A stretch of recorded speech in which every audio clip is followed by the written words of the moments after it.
Hello everyone, welcome to Vishnu is. ఈరోజు మనం space technology సిరీస్ని continue చేద్దాం. ఆల్రెడీ మనం పార్ట్ 1లో స్పేస్ టెక్నాలజీ టాపిక్ని డీల్ చేసాము. శాటిలైట్ అంటే ఏంటి, శాటిలైట్స్ని డిఫరెంట్ ఆర్బిట్స్లో లాంచ్ చేస్తూ ఉంటాం, దట్ ఈస్ జియో స్టేషనరీ కానీ జియో సింక్రనస్ కానీ, and why satellites are important అన్న దాని గురించి మనం మాట్లాడుకున్నాము. ఇప్పుడు పార్ట్ 2లో మనము పోలార్ ఆర్బిట్ అంటే ఏంటి, ఇంటర్నేషనల్ స్పేస్ స్టేషన్ అంటే ఏంటి, హబుల్ స్పేస్ టెలిస్కోప్ అంటే ఏంటి అన్న వాటి కాన్సెప్ట్స్ గురించి మనం మాట్లాడుకుందాం. Okay, so coming to the first topic, that is low earth orbit. Okay, satellites అనేది మనము జనరల్లీ లో ఎర్త్ ఆర్బిట్లో లాంచ్ చేస్తూ ఉంటాం. వై లో ఎర్త్ ఆర్బిట్ అన్న దాని గురించి మనం మాట్లాడుకుందాం. సో లో ఎర్త్ ఆర్బిట్ అంటే ఏంటి అంటే, జనరల్లీ ఎర్త్ నుంచి 180 kilometres to 2000 kilometres, right? Earth నుంచి 180 కిలోమీటర్స్ నుంచి 2000 కిలోమీటర్స్ వరకు ఏదైతే మనం శాటిలైట్స్ని లాంచ్ చేస్తామో ఆ పర్టికులర్ ఆర్బిట్ని మనం ఏమంటాము, లో ఎర్త్ ఆర్బిట్ అని అంటాం. ఓకే, సో ఈ యొక్క లో ఎర్త్ ఆర్బిట్స్లో మనకి ఏంటి, రేంజ్ ఆఫ్ ఆర్బిట్స్ ఉంటాయి. కొన్ని శాటిలైట్స్ వచ్చి 180 కిలోమీటర్స్లో లాంచ్ చేస్తాము, కొన్ని శాటిలైట్స్ 200 కిలోమీటర్స్, కొన్ని శాటిలైట్స్ 500 కిలోమీటర్స్, కొన్ని శాటిలైట్స్ 400 కిలోమీటర్స్, అలా రకరకాల ఆర్బిట్స్లో మనం జనరల్లీ శాటిలైట్స్ని లాంచ్ చేస్తూ ఉంటాము. Okay, any object, A object or any satellite ఏదైతే మనం 180 కిలోమీటర్స్ కంటే లోపు ఫ్రమ్ ది ఎర్త్ లాంచ్ చేసినట్లయితే ఆ పర్టిక్యులర్ శాటిలైట్ అనేది బర్న్ అయిపోతుంది ఆర్ క్రాష్ అయిపోతుంది. ఎందుకు అంటే because of the atmosphere descend into that, because of the gravitational pull from the earth. Okay, so అందుకోసం ఈ గ్రావిటేషనల్ పుల్ని శాటిలైట్ ఎర్త్ అనేది అబ్జర్వ్ చేయకుండా ఉండాలి అంటే minimum to minimum 180 kilometres radius ఉంటేనే మనం ఈ యొక్క శాటిలైట్ అనేది లాంచ్ చేయాలి. From 182 kilometres to 180 kilometres to 2000 kilometres. Okay, so low earth orbit అనేది ఎందుకు, చాలా శాటిలైట్స్ అనేది మనకి జనరల్లీ కమ్యూనికేషన్ శాటిలైట్ స్పెషల్లీ మనం లో ఎర్త్ ఆర్బిట్లో లాంచ్ చేస్తూ ఉంటాం. ఎందుకు అంటే, one, they are very cheap. That is low earth ఆర్బిట్లో లాంచ్ చేయాలి అంటే it's very cheap, and another is simple, very simple. లో ఎర్త్ ఆర్బిట్లో ప్లేస్ చేయాలి అంటే చాలా సింపుల్గా ప్లేస్ చేయొచ్చు అండ్ చీప్గా అయిపోతుంది placement. So that majority of the satellites అనేది మనం లో ఎర్త్ ఆర్బిట్లోనే లాంచ్ చేస్తూ ఉంటాము. Okay, they move it extremely. Obviously లో ఎర్త్ ఆర్బిట్లో మనము శాటిలైట్స్ని కనుక లాంచ్ చేసినట్లయితే చాలా హై స్పీడ్తో అవి తిరుగుతూ ఉంటాయి అరౌండ్ ది ఎర్త్. ఎందుకు అంత స్పీడ్తో తిరుగుతాయి అంటే, ఎర్త్ నుంచి వచ్చే గ్రావిటేషనల్ పుల్ని తట్టుకోవాలి అంటే that particular satellite has to revolve around the earth at a very high speed, almost on an average 7 kilometres per second. Okay, ఒక్క సెకండ్కి 7 కిలోమీటర్లు ఆన్ అన్ యావరేజ్గా ఆ యొక్క శాటిలైట్ అనేది లో ఎర్త్ ఆర్బిట్లో తిరుగుతూ ఉంటుంది, just to not get attracted from the gravitational pull from the earth. Okay, for example చూసుకున్నట్లయితే Mercury, which is very close to earth, right? So Mercury అనేది ఎంత ఫాస్ట్గా తిరుగుతుంది అంటే 88 డేస్లోనే it will complete his revolution. Okay, sun చుట్టూగా just 88 డేస్లోనే ఆ యొక్క రెవల్యూషన్ అనేది కంప్లీట్ చేస్తూ ఉంటుంది. Okay, whereas Neptune, which is very far away from the sun, it will take 165 years to revolve around the sun. Okay, hope you got the concept. So ఏవైతే లో earth ఆర్బిట్లో మనం శాటిలైట్స్ని లాంచ్ చేస్తామో అవి చాలా స్పీడ్గా తిరుగుతూ ఉంటాయి, సో దట్ గ్రావిటేషనల్ పుల్ నుంచి అట్రాక్ట్ అవ్వకుండా దానంతట దాన్ని ఆ శాటిలైట్ని కాపాడుకోవడం కోసం చాలా ఫాస్ట్గా తిరుగుతూ ఉంటాయి.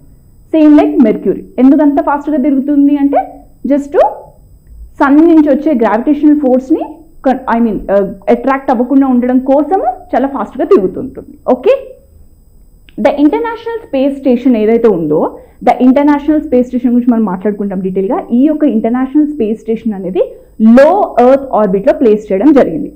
ఓకే, ఎంత డిస్టెన్స్లో, ఎర్త్ నుంచి 400 kilometres. Okay, 400 kilometres from the earth surface నుంచి ఈ యొక్క ఇంటర్నేషనల్ స్పేస్ స్టేషన్ అనేది మనం ప్లేస్ చేశాము.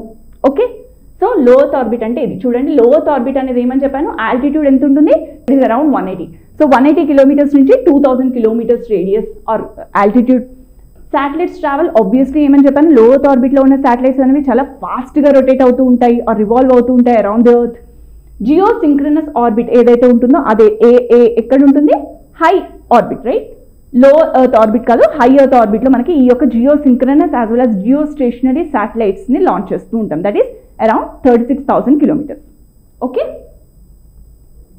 Next communication satellites in low earth orbit.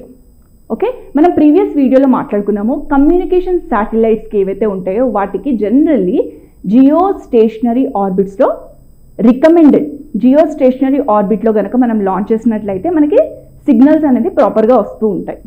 Okay, are ఈ యొక్క ఏమంటారు క్లారిటీగా మనకి ఇన్ఫర్మేషన్ అనేది కాన్స్టెంట్గా ఆర్ కంటిన్యూస్గా వస్తూ ఉంటుంది. వెన్ జియో స్టేషనరీ అంటే ఏంటి, ఒక సిగ్నల్ అనేది ఒక ప్లేస్కి మనం కంటిన్యూస్గా ప్రొవైడ్ చేయాలి అంటే ఆ యొక్క శాటిలైట్ అనేది మనకి కంటిన్యూస్గా సిగ్నల్ ప్రొవైడ్ చేయాలి అంటే ఏ ఆర్బిట్లో ప్లేస్ చేయాలని చెప్పాను, జియో స్టేషనరీ ఆర్బిట్. సో జియో స్టేషనరీగా ఒకే చోట కనుక ఆ శాటిలైట్ ఉంటే ఆ యొక్క ప్లేస్ ఆఫ్ ద ఎర్త్కి మనం కంటిన్యూస్గా సిగ్నల్ అనేది పాస్ చేయగలుగుతాం. Right, so generally communication satellites అనేవి జియో స్టేషనరీ ఆర్బిట్లో ప్లేస్ చేయాలి. బట్ చాలా శాటిలైట్స్ లో ఎర్త్ ఆర్బిట్లోనే ప్లేస్ చేస్తున్నారు. ఎందుకు అని చెప్పాను కదా, one, it is very simple to launch the satellite in the low earth orbit. The another one is it's very cheap. Right, communication satellites అనేవి require geostationary orbit to provide continuous transmission. చెప్పాను కదా, continuous transmission అనేది communication satellite అనేది provide చేస్తుంది. Right, Jio stationery ఆర్బిట్లో ఉంటే కంటిన్యూస్గా signal అనేది provide చేయగలుగుతుంది. వెరాజ్ లో ఎర్త్ ఆర్బిట్స్ అనేవి స్టేషనరీగా ఉండవు. ఎందుకు, లో ఎర్త్ ఆర్బిట్స్ అనేవి ఎర్త్కి చుట్టుగా చాలా ఫాస్ట్గా రొటేట్ అవుతూ ఉంటాయి. రైట్, ఎంత స్పీడ్లో, almost per second 7 kilometres on an యావరేజ్గా ఆ యొక్క శాటిలైట్ అనేది ఎర్త్ చుట్టూతా తిరుగుతూ ఉంటుంది. రైట్, సో అంత ఫాస్ట్గా తిరుగుతున్నప్పుడు ఆబ్వియస్లీ ఆ యొక్క శాటిలైట్ అనేది కంటిన్యూస్గా ఎర్త్ పైన సిగ్నల్ అనేది ప్రొవైడ్ చేయలేకపోవచ్చు. రైట్, సో ఎందుకంటే ఫాస్ట్గా వెళ్ళిపోతుంది, ఒకే స్టేషనరీగా ఒకే ప్లేస్ నుంచి సిగ్నల్ అనేది పంపించలేకపోతుంది. Right, because it revolves very fast around the earth. Okay, but it requires less energy to place a satellite into low earth orbit. So low earth orbit లో ఒక satellite ని launch చేయాలి అంటే it requires very less energy is one, and less powerful amplifiers తో మనం launch చేసేయచ్చు ఈజీగా, and to transmit signal. So many ఈ కారణాల వల్ల కమ్యూనికేషన్ శాటిలైట్స్ అన్ని కూడా మనం ఏం చేస్తున్నాము, ఈ యొక్క లో ఎర్త్ ఆర్బిట్ లో మనం లాంచ్ చేస్తున్నాం. Right, satellites. So low earth ఆర్బిట్లో ఉన్న శాటిలైట్స్ ఏవైతే ఉన్నాయో అవి ఏంటి, చాలా they are very close to the earth. So when they are very close to the earth obviously it can't capture the larger field of the view, అంటే కొంచెం ఏరియాని మటుకే క్యాప్చర్ చేయగలుగుతుంది. Whereas geostationary and geosynchronous ఆర్బిట్లో నువ్వు satellite launch చేస్తే కనుక that is around 36,000 kilometres from the earth launch చేసినప్పుడు నీకు ఏమవుతుంది, larger area, that is larger area of the earth ని నువ్వు క్యాప్చర్ చేయగలుగుతావు. సో లోవర్ ఎర్త్ ఆర్బిట్లో ఉన్నప్పుడు నీ యొక్క ఫీల్డ్ వ్యూ అనేది చాలా తక్కువ అయిపోతుంది. Right, so low earth orbits అనేది have a small view field of view. It means they are only able to observe and communicate with a smaller area, right, on the earth of the at a time. So a network of, so obviously smaller ఏరియాలోనే నువ్వు capture చేయగలుగుతున్నావు అంటే it means what, నువ్వు larger area of the earth నుంచి నువ్వు communication signals pass చేయాలి అంటే అప్పుడు ఏం చేయాలి, చాలా శాటిలైట్స్ అనేది నువ్వు లో ఎర్త్ ఆర్బిట్లో ప్లేస్ చేయాలి. That is what happening. So that is leading to space debris in the country or in the world. Right, as a result ఏమవుతుంది, low earth orbit environment is getting congested with space debris. Right, one, low earth ఆర్బిట్లో శాటిలైట్స్ని launch చేయాలంటే it's very simple, it's very cheap, and we need very simplified or very less powerful amplifiers తో నువ్వు ఈ యొక్క communication signals తెచ్చుకోవచ్చు. అందుకోసం low earth orbit is preferable for us. So అలా లో ఎర్త్ ఆర్బిట్లో చాలా కమ్యూనికేషన్ శాటిలైట్స్ మనం లాంచ్ చేస్తున్నాం. దీనివల్ల ఏమైపోతుంది అంటే చాలా స్పేస్ డెబ్రిస్ అనేది వచ్చేస్తుంది, specially in the low earth orbit. Okay, చూడండి ఇక్కడ ఇమేజ్లో చూస్తున్నట్లయితే ఈ యొక్క లో ఎర్త్ ఆర్బిట్లోనే చూడండి ఎన్ని శాటిలైట్స్ ఉన్నాయో. బికాస్ ఒక్క శాటిలైట్ అనేది చాలా తక్కువ ఏరియా అనేది క్యాప్చర్ చేయగలుగుతుంది. సో నీకు ఈ మొత్తం ఏరియా అంతా నీకు కావాలి అంటే ఆర్ కమ్యూనికేషన్ సిగ్నల్స్ అనేది నువ్వు అందజేయాలి అంటే ఆబ్వియస్లీ నువ్వు చాలా శాటిలైట్స్ని లాంచ్ చేయాల్సి ఉంటుంది. రైట్, అన్ని శాటిలైట్స్ అన్ని లాంచ్ చేస్తే సో దట్ నువ్వు ఎర్త్ మొత్తంని కూడా కంటిన్యూస్గా అబ్జర్వ్ చేయగలగవచ్చు, చూడొచ్చు, and at the same time communication కూడా ప్రొవైడ్ చేయగలగవచ్చు, right? So that is a main drawback. Like space debris అనేది ఎక్కువ అయిపోతుంది with when we are launching the satellites more in the low earth orbit. Okay, Aryabhatta గురించి మనం మాట్లాడుకుందాం. సో ఆర్యభట్ట అనేది is the first satellite, right? మనం స్కూల్ డేస్లో చదువుకునే ఉంటాము. Aryabhatta is the first satellite launch built by India. Okay, మన ఇండియా బిల్డ్ చేసిన ఫస్ట్ శాటిలైట్ ఏది అంటే it's Aryabhata.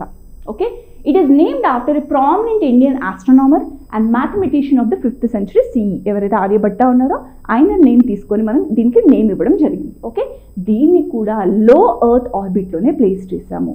I hope you got the concept of లో ఎర్త్ ఆర్బిట్. ఓకే, ఆర్యభట్టాని కూడా మనం లో ఎర్త్ ఆర్బిట్లో ప్లేస్ చేసాం. Okay, the satellite was assembled in India but was launch. Satellite మొత్తం కూడా అసెంబుల్ చేసింది మన ఇండియాలోనే, but launch from with in the Soviet union. Russian help తీసుకొని మనం దీన్ని లాంచ్ చేయడం జరిగింది. ఎప్పుడు అంటే ఏప్రిల్ 19, 1975. ఓకే, ఏప్రిల్ 19, 1975 అప్పుడు మనం ఈ యొక్క ఆర్యభట్టాని with the help of Russia మనం లాంచ్ చేసాము. Okay, so it contain instruments. So basically ఏం చేస్తుంది ఇది, మన earth top most layer that is ionosphere ఏదైతే ఉందో దాన్ని మెజర్ చేస్తుంది, రైట్? ఎక్స్ప్లోర్ ఎర్త్ ఐనోస్పియర్ని ఎక్స్ప్లోర్ చేస్తూ న్యూట్రాన్స్, గామా రేస్ ఏవైతే సన్ నుంచి వచ్చే న్యూట్రాన్స్ కానీ గామా రేస్ ఏవైతే ఉంటాయో వాటిని స్టడీ చేస్తుంది ఆర్ మెజర్ చేస్తుంది Aryabhatta. Okay, this is about Aryabhatta. Next international space station గురించి మాట్లాడుకుందాం. Very very important.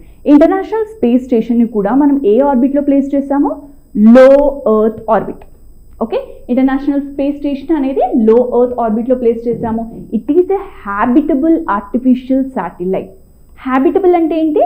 Human beings అందులో ఉండొచ్చు, మనుషులు కూడా అందులో ఉండేటట్టుగా దాన్ని డిజైన్ చేయడం జరిగింది. అందుకోసం దాన్ని ఏమంటాము? హ్యాబిటబుల్ ఆర్టిఫిషియల్ శాటిలైట్ అని అంటాం. ఓకే, హ్యూమన్స్ కూడా అందులో ఉండొచ్చు ఇంటర్నేషనల్ స్పేస్ స్టేషన్లో. Okay, so it's first component ఎప్పుడు మనం 1998లో దాన్ని లాంచ్ చేసాము. తర్వాత ఇది ఎప్పటి వరకు ఆపరేషనల్లో ఉండబోతుంది? 2028 వరకు ఈ యొక్క ఇంటర్నేషనల్ స్పేస్ స్టేషన్ అనేది ఆపరేషనల్లో ఉంటుంది. Okay, development and assembly of the station continuous.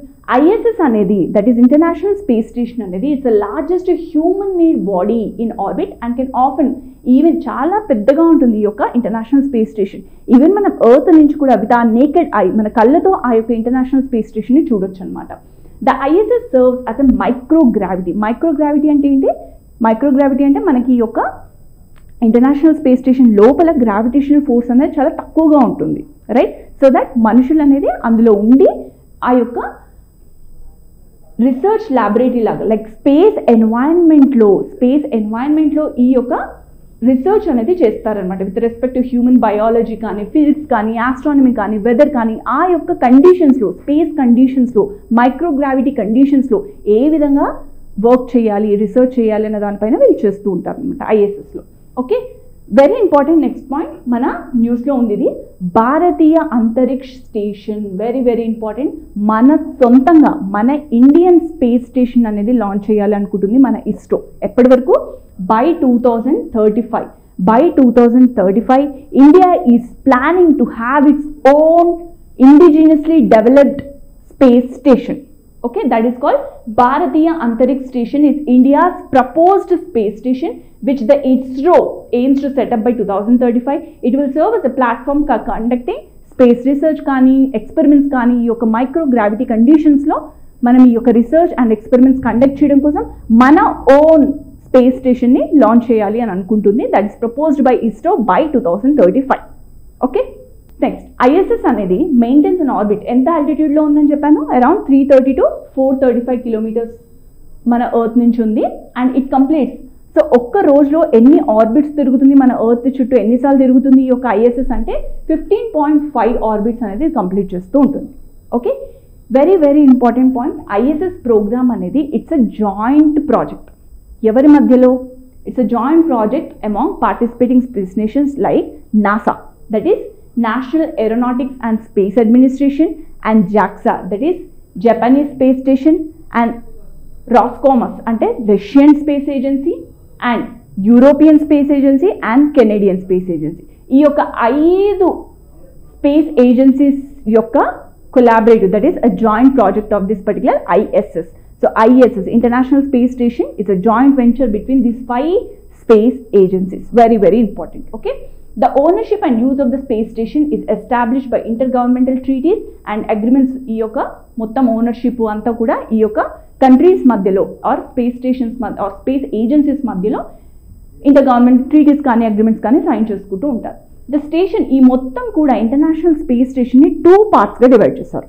ఒకటి Russian orbital segment and United States orbit segment, 2 పార్ట్స్గా డివైడ్ చేశారు. ఒకటి Russian space orbital segment and another one is United States orbital segment which is shared by many nations. US space station US orbital segment వచ్చేసి చాలా space స్టేషన్స్తో collaborate అయి ఉంది చెప్తున్నాను. So Russian orbital segment అని చెప్పాను కదా, ఈ యొక్క రష్యన్ ఆర్బిటాల్ సెగ్మెంట్ అనేది is given to the components international space station construct.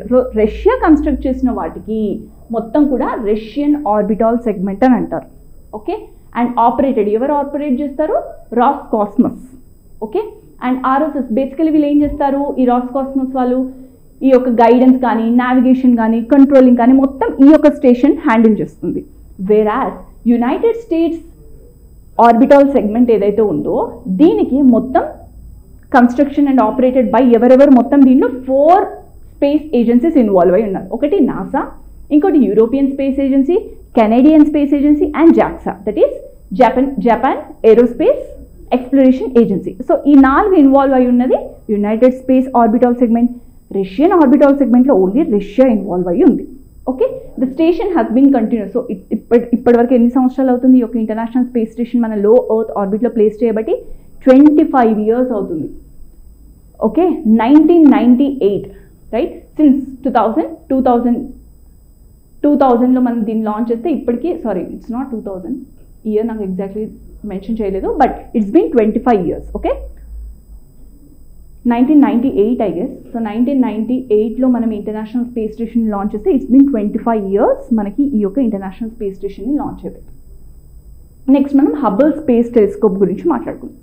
Hubble space telescope అనేది ఏంటి? ఆల్రెడీ నేను చెప్పాను ఫస్ట్ వీడియోలో. హబుల్ స్పేస్ టెలిస్కోప్ అంటే స్పేస్లో మనం ప్లేస్ చేసిన ఈ యొక్క టెలిస్కోప్. మన గ్రౌండ్లో ఎందుకు ప్లేస్ చేయట్లేదు? టెలిస్కోప్ అంటే ఏమని చెప్పాను? Telescope is basically to observe or చూడడం డిస్టాంట్ ఆబ్జెక్ట్స్ ఏవైతే ఉంటాయో వాటిని, దూరంగా ఉన్న ఆబ్జెక్ట్స్ని చూడడం కోసం మనం జనరలీ ఈ యొక్క టెలిస్కోప్స్ని ప్లేస్ చేస్తూ ఉంటాం. రైట్. ఈ హబుల్ స్పేస్ టెలిస్కోప్ ఏదైతే ఉందో ఇట్స్ స్పేస్ టెలిస్కోప్. దీన్ని ఏ ఆర్బిట్లో లాంచ్ చేస్తామో దీన్ని కూడా మనం లో earth orbit, same like international space station. International space station మనం లో ఎర్త్ ఆర్బిట్లో లాంచ్ చేస్తాం. In the same way Hubble space telescope కూడా మనము లో ఎర్త్ ఆర్బిట్లో ప్లేస్ చేసాము. ఓకే. ఎర్త్ నుంచి ఎంత డిస్టెన్స్లో లాంచ్ చేసాము అంటే around 547 kilometers. Okay. So basically ఇది ఇప్పటికీ కూడా ఆపరేషన్లో ఉంది. The Hubble space telescope is named after the astronomer called Edwin Hubble. So ఈ ఆస్ట్రోనామర్ తర్వాత దీనికి హబుల్ స్పేస్ టెలిస్కోప్ అని ఇచ్చాం పేరు.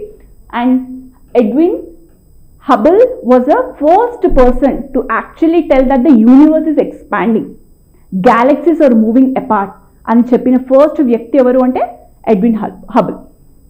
Okay. Hubble orbits about 547 kilometers above the earth. Hubble ఏం చేస్తుంది? It will actually capture the high quality images of earth, sky, planets, stars, galaxies, ఇలా రకరకాల ఆబ్జెక్ట్స్ పైన బ్యూటిఫుల్ ఇమేజెస్ అనేది లైక్ క్వాలిటీ ఇమేజెస్ అనేది క్యాప్చర్ చేస్తూ ఉంటుంది this Hubble space telescope. Okay. Hubble ఎంత హైట్లో ఉంది? లైక్ 2.4 meters ఆఫ్ పొడుగుతూ ఉంటుంది దిస్ పర్టికులర్ హబుల్ టెలిస్కోప్ అనేది. Hubble can observe in a near ultraviolet, visible one and near infrared spectra. So generally telescopes అనేవి 2 రకాలు. ఒకటి రిఫ్లెక్టింగ్ టెలిస్కోప్స్, ఇంకోటి రిఫ్రాక్టింగ్ టెలిస్కోప్స్.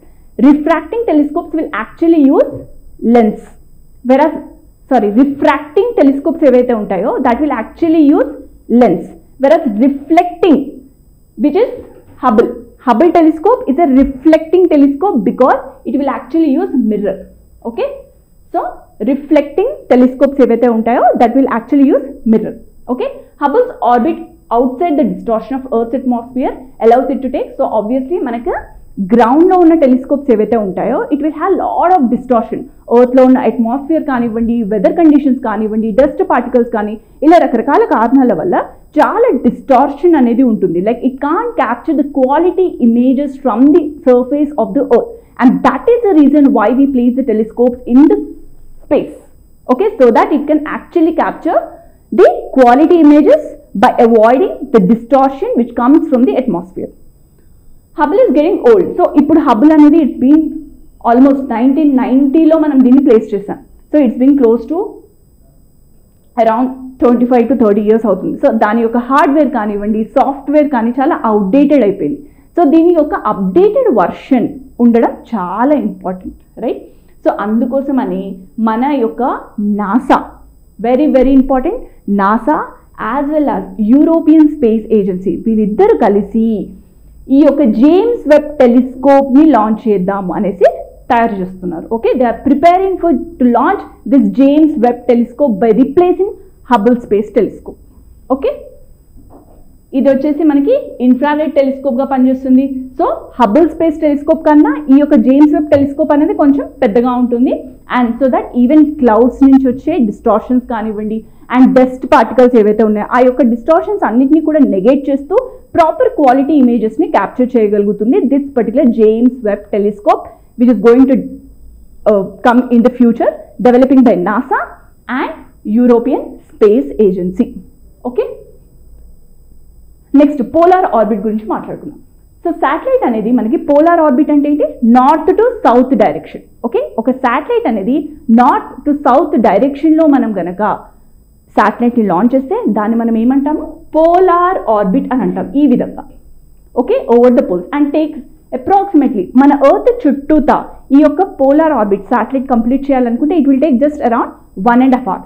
1.5 hourలోనే ఎర్త్ చుట్టూతా ఈ యొక్క శాటిలైట్ అనేది రొటేట్ అయిపోతుంది, రైట్? రివాల్వ్ అయిపోతుంది. Okay, as a satellite is in orbit the earth is rotating. So obviously మనకి శాటిలైట్ అనేది ఎర్త్ చుట్టూ తిరుగుతూ ఉన్నప్పుడు ఈ ఎర్త్ కూడా it will rotate on its own access, right? ఇటు ఎర్త్ తిరుగుతూ ఉంటుంది and at the same time ఈ యొక్క పోలార్ ఆర్బిట్లో శాటిలైట్ కూడా తిరుగుతూ ఉంటుంది. Just within 1.5 hours that particular polar ఆర్బిట్లో ప్లేస్ చేసిన satellite will be able to capture the entire earth. That is the beauty of polar orbit. Satellites ని polar ఆర్బిట్లో లాంచ్ చేయడం వల్ల that is the beauty. Within just 1.5 hours we will be able to capture the entire earth, right? So polar orbit is used for earth mapping కానీ earth observing satellites. Very very important. Polar ఆర్బిట్లో మనం satellites ఎందుకు launch చేస్తాము? ఒకటి earth మ్యాపింగ్కి as well as earth observe చేయడానికి or earth చూడడానికి. ఈ రెండు కారణాల వల్ల మనం జనరల్లీ శాటిలైట్స్ అనేది పోలార్ ఆర్బిట్లో లాంచ్ చేస్తూ ఉంటాము. Okay, a low altitude polar orbits widely used for monitoring the earth, right? The orbital path of the satellites does not have to cross. ఇంకో వెరీ ఇంపార్టెంట్ థింగ్ ఏంటంటే exactly north to south డైరెక్షన్లో వెళ్తున్న శాటిలైట్స్ని polar orbit అని అనాల్సిన పని లేదు. Even slight inclination like 20 to 30 degrees ఇంక్లినేషన్తో కూడా మనం శాటిలైట్స్ని లాంచ్ చేసినా కూడా లైక్ ఫ్రమ్ హియర్ ఆర్ ఇలా పాస్ చేసినా కూడా జస్ట్ విత్ 20 to 30 degrees ఇంక్లినేషన్తో పాస్ చేసినా కూడా వాటిని కూడా మనం పోలార్ ఆర్బిటాల్ శాటిలైట్స్ అనే అంటాం. Okay, orbit which passes with in 20 to 30 degrees of the poles is still a polar orbit. All right, so that's about it. మనం ఈ యొక్క క్లాస్లో పోలార్ ఆర్బిట్ అంటే ఏంటి, ఇంటర్నేషనల్ స్పేస్ స్టేషన్ అంటే ఏంటి అండ్ హబుల్ స్పేస్ టెలిస్కోప్ గురించి in డీటెయిల్గా మాట్లాడుకున్నాము. అండ్ ఫర్దర్ కమింగ్ వీడియోస్లో మనము ఇస్రో గురించి డీటెయిల్గా మాట్లాడుకుందాం. All right, thank you so much and all the very best.